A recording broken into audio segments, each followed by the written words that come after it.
Good morning. मेरी आवाज़ आ रही है सबको? हाँ, गुड मॉर्निंग। आ रही है आवाज़? ठीक है। आज हमारा बॉटनी फर्स्ट का प्रैक्टिकल है, सिलाजिनेला वाला। उसमें हमारा कहाँ तक हुआ था लास्ट टाइम? तो लीफ तक हमने देखे थे पूरा प्रैक्टिकल परफॉर्म करके। ठीक है, किए थे ना? हाँ हाँ। हाँ। अब तो अभी हमारा क्या स्टार्ट होगा, तो रिप्रोडक्शन स्टार्ट करने का है हमको। ठीक है। सो फर्स्ट है, सबने ओपन किए रिप्रोडक्शन इन सिलाजिनेला। हाँ, किए अपन। सबके पास लिखा हुआ है ना?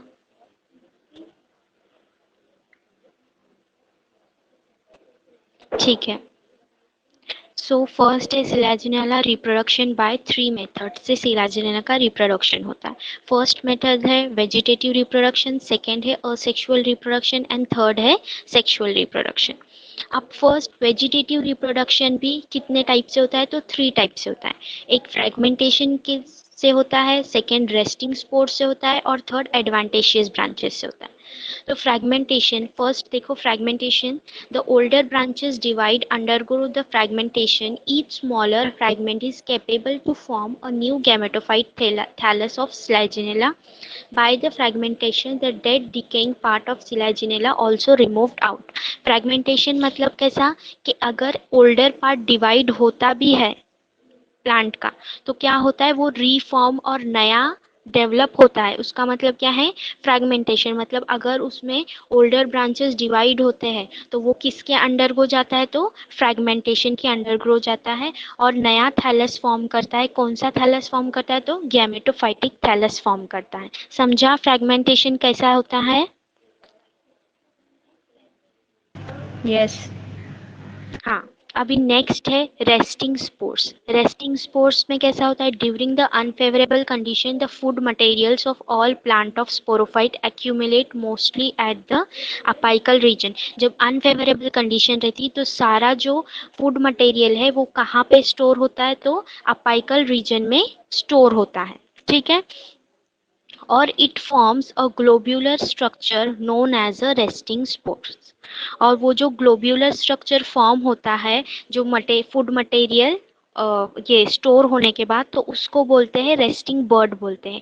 और वो रिमेन डॉर्मेंट रहता है अंटिल द फेवरेबल कंडीशन नहीं आती। अब जब फेवरेबल कंडीशन आती है तो वो क्या होता है? जर्मिनेट होता है और न्यू स्पोरोफाइट फॉर्म करता है।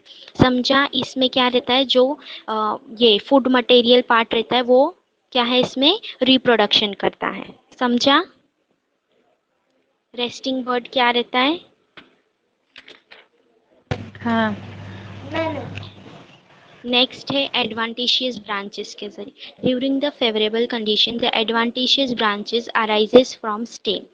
जब फेवरेबल कंडीशन रहती है तो एडवांटेशियस ब्रांचेस कहाँ से अराइज होते हैं? फ्रॉम स्टेम से अराइज होते हैं। और adventitious branches detach from parent plant. अगर वो एडवांटेशियस जो ब्रांचेस है वो अगर पेरेंट प्लांट से डी अटैच भी होते हैं तो वो क्या करते हैं? तो वो कैपेबिलिटी रखते हैं कि वो फिर से न्यू स्पोरोफाइट फॉर्म कर सके। ऐसे थ्री टाइप से होता है क्या? Vegetative reproduction. कौन से 3 टाइप से होता है? Fragmentation, resting spores and adventitious branches. Yes, right. उसके बाद फिर होता है, सेकेंड है असेक्सुअल रिप्रोडक्शन। अब असेक्सुअल रिप्रोडक्शन किसके जरिए होता है? तो स्ट्रोब्यूलस के जरिए होता है। मेल स्ट्रोब्यूलस और फीमेल स्ट्रोब्यूलस। मेल्स और मेल्स स्ट्रोब्यूलस को और क्या बोलते? तो मेल स्पोर्स बोलते हैं और माइक्रोस्पोर्स बोलते हैं। और फीमेल स्ट्रोब्यूलस को क्या बोलते हैं? फीमेल स्पोर और मेगा स्पोर्स बोलते हैं। और उन दोनों का जब यूनियन होता है तो क्या फॉर्म होता है? डायोशियस फॉर्म होता है। ठीक है। यस। अभी स्ट्रोब्यूलस में male strobilus, female strobilus, monoecious और डायोशियस हेट्रोस्पोरस फॉर्म होता है। तो देखो स्ट्रोब्यूलस क्या है? The strobilus is a fertile part of sporophyte. Sporophyte का फर्टाइल पार्ट क्या है? स्ट्रोब्यूलस है। The strobilus present at apex of dichotomous branches of stem. Strobilus कहाँ पे फॉर्म होता है? तो डाइकोटोमस ब्रांचेस पे फॉर्म होता है। उसके बाद internally strobilus is having a central main axis with compactly और स्पाइरली अरेंज स्पोरोफिल्स रहते हैं। जो मेन एक्सिस रहती है उसके सराउंडेड बाय क्या प्रेजेंट रहता है, तो स्पोरोफिल्स कॉम्पैक्टली अरेंज रहते हैं। In monoecious bisexual strobilus microsporophyll as well as megasporophylls are present. मतलब क्या प्रेजेंट रहता है, दोनों भी प्रेजेंट रहते हैं, मेगास्पोरोफिल भी प्रेजेंट रहता है और माइक्रोस्पोरोफिल भी प्रेजेंट होता है। उसके बाद क्या बोला है, on one side of central axis microsporophylls present और अदर साइड पे क्या प्रेजेंट रहता है, तो मेगास्पोरोफिल्स प्रेजेंट रहता है। यानी एक ही एक्सिस पे दोनों भी प्रेजेंट रहते, एक साइड पे मेगास्पोरोफिल प्रेजेंट रहता है और दूसरी साइड पे माइक्रोस्पोरोफिल प्रेजेंट रहता है। Each microsporophyll is fertile structure and its upper surface adaxial microsporangium with ligule. उसके बाद सिमिलरली मेगास्पोरोफिल भी प्रेजेंट रहता है, ऑन अपर सरफेस पे प्रेजेंट रहता है और किसके साथ अटैच रहता है, तो लिग्यूल के साथ अटैच रहता है। समझा? हाँ। उसके बाद नेक्स्ट अभी हमको क्या देखना है, तो स्ट्रक्चर ऑफ माइक्रोस्पोरेंजियम। अब स्ट्रक्चर ऑफ माइक्रोस्पोरेंजियम में क्या बोला, each microsporangium is having a stock and body. Her microsporangium कैसा रहता है, उसको एक बॉडी रहती है और नीचे क्या प्रेजेंट रहता है, स्टॉक प्रेजेंट रहता है। The stock is short and multi cellular, it's holds the body. Stock कैसा होता है, शॉर्ट होता है, मल्टी सेल्यूलर होता है और वो क्या करता है, तो बॉडी को होल्ड करता है। Body is oblong, it is covered by jacket wall and it has a two layer, outer layer is a thick wall and protective in function। जो outer layer है वो कैसी है, thick है और protective in function है। और inside the jacket wall single layer tapetum is present and उसका function क्या है, तो वो as a nutritive function करती है। Okay, jacket layer enclose sporogenous tissue spores mother cells. जो जैकेट लेयर है वो क्या इनक्लोज करता है, तो sporogenous tissue spores mother cell. फिर जो स्पोर्स मदर सेल्स है वो किसके अंदर जाते हैं, undergo the meiosis to form haploid haploid spores tetrad form करते हैं। उसके बाद सिमिलरली मेगास्पोरेंजियम है, each megasporangium is having stalk and body. The stalk is short and multicellular. It holds the body. Body is a four-lobe structure. It's covered by jacket layer. It is having a two-layer outer layer and inner layer.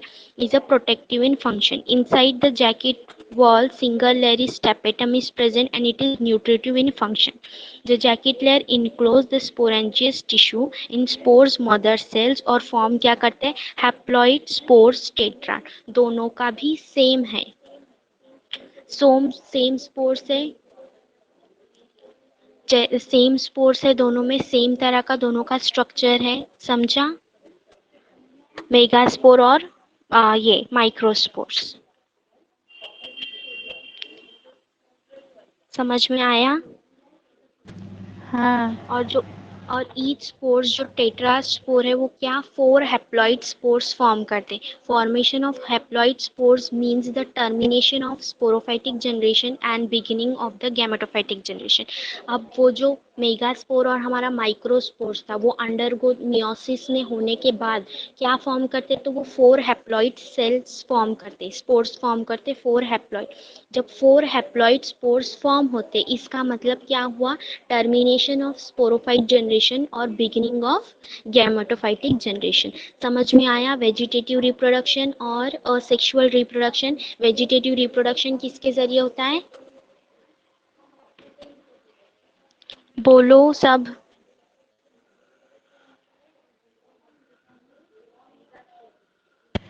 Three तरह से होता है। कौन कौन से type से होता है? फ्रेगमेंटेशन, रेस्टिंग हाँ, स्पोर्स और एडवेंटिशियस ब्रांचेस। और असेक्सुअल रिप्रोडक्शन किसके जरिए से होता है? डायोशियस और मोनोशियस ना, नहीं स्ट्रोब्यूलस के जरिए होता है। मेल स्ट्रोब्यूलस के स्ट्रोब्यूलस, जैसे, फीमेल। हाँ। हाँ, male strobilus, female strobilus, that is a micro sporophyll और मेगा स्पोरोफिल। मेगास्पोरोफिल्स। समझा सबको? हाँ। कोई कंफ्यूजन है? नहीं। ठीक है।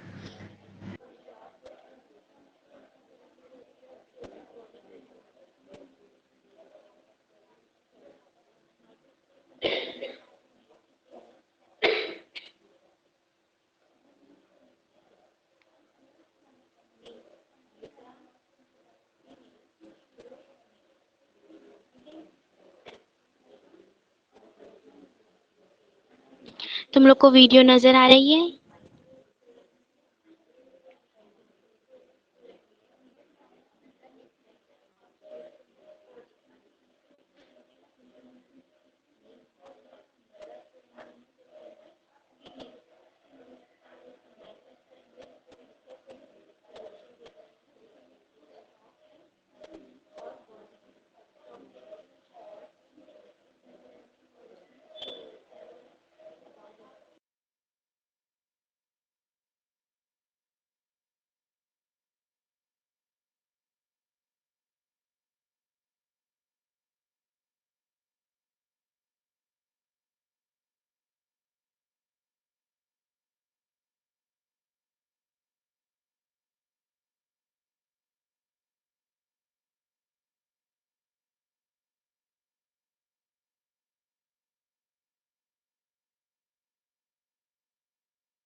आप लोगों को स्क्रीन शेयर नजर आ रही है?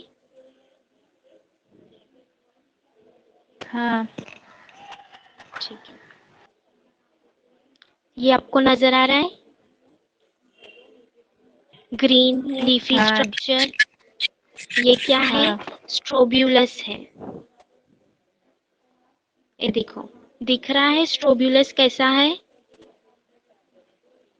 ये स्ट्रोब्यूलस है। ये स्पोरोफाइटिक प्लांट बॉडी है। और इस पे क्या प्रेजेंट होते तो ये देखो यहाँ पे नजर आ रहे, ये जो येलो येलो नजर आ रहे हैं ना, वो स्ट्रोब्यूलस प्रेजेंट है। समझा? और देखो, ये उनका सेक्शन है। समझ में आया? देखो, इधर ये साइड वाले क्या है तो मेगा स्पोरेंजियम है। इधर साइड वाले है माइक्रोस्पोरेंजियम है। उनका सेक्शन देखो कैसा है स्लाइड में। दिख रहा है सबको? हाँ।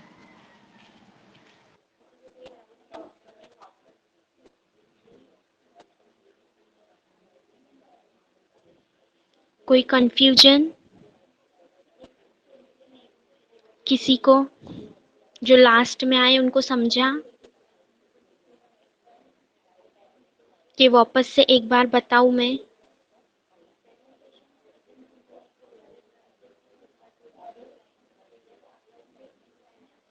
समझा बोलो। है, आगे लेते होंगे तो आगे लो।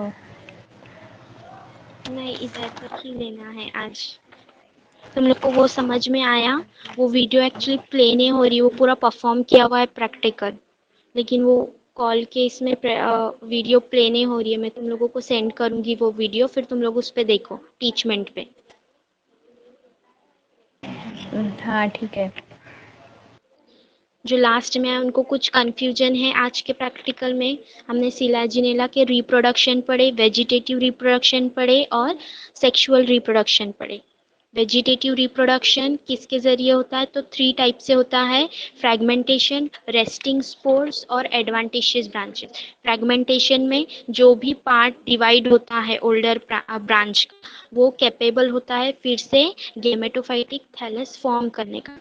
उसके बाद जो नेक्स्ट है रेस्टिंग स्पोर्स। रेस्टिंग स्पोर्स में क्या होता है, जो प्लांट मटेरियल है और जो स्टोर फूड मटेरियल है वो डॉर्मेंट रहता है अनफेवरेबल कंडीशन में, और जैसे ही फेवरेबल कंडीशन आती है वो क्या फॉर्म हो करता है तो फिर से वो कैपेबल होता है न्यू स्पोरोफाइटिक बॉडी फॉर्म करने के लिए। उसके बाद नेक्स्ट है एडवांटिशियस ब्रांचेस। तो एडवांटिशियस ब्रांचेस कहाँ पे ग्रो होती है? तो मेन एक्सिस पे स्टेम के ग्रो होती है। और अगर वो अपने पेरेंट प्लांट से डी अटैच भी होती है तो वो कैपेबल होती है फिर से स्पोरोफाइटिक प्लांट बॉडी डेवलप करने के लिए। ठीक है, उसके बाद इस तरह से होता है। उसके बाद असेक्सुअल रिप्रोडक्शन किसके जरिए होता है? तो मेल स्ट्रोब्यूलस, फीमेल स्ट्रोब्यूलस। मेल स्ट्रोब्यूलस और फीमेल स्ट्रोब्यूलस कहाँ प्रेजेंट होते हैं? तो मेन एक्सिस पे प्रेजेंट होते हैं।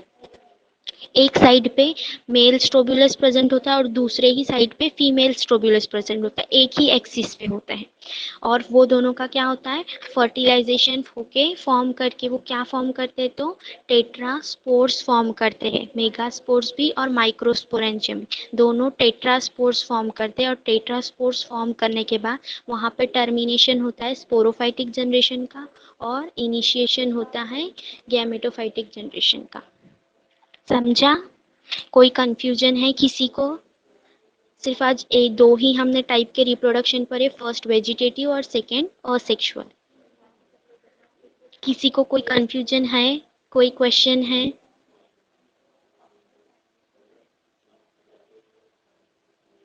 नहीं। ठीक है।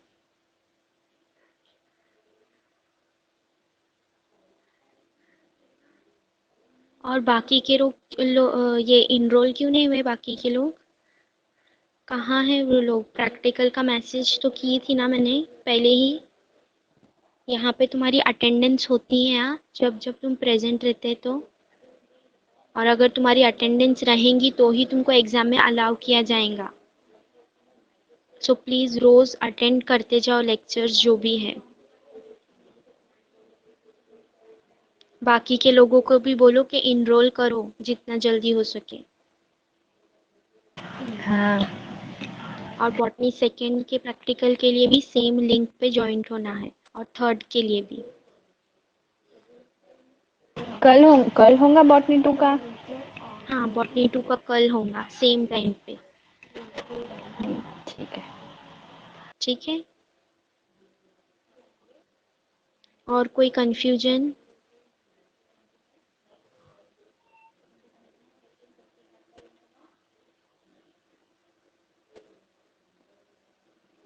No ma'am. ठीक है, सबने रिप्लाई करते जाओ। अगर नहीं समझ रहा है तो प्लीज, कुछ भी नहीं समझे तो रिप्लाई करो माइक ऑन करके।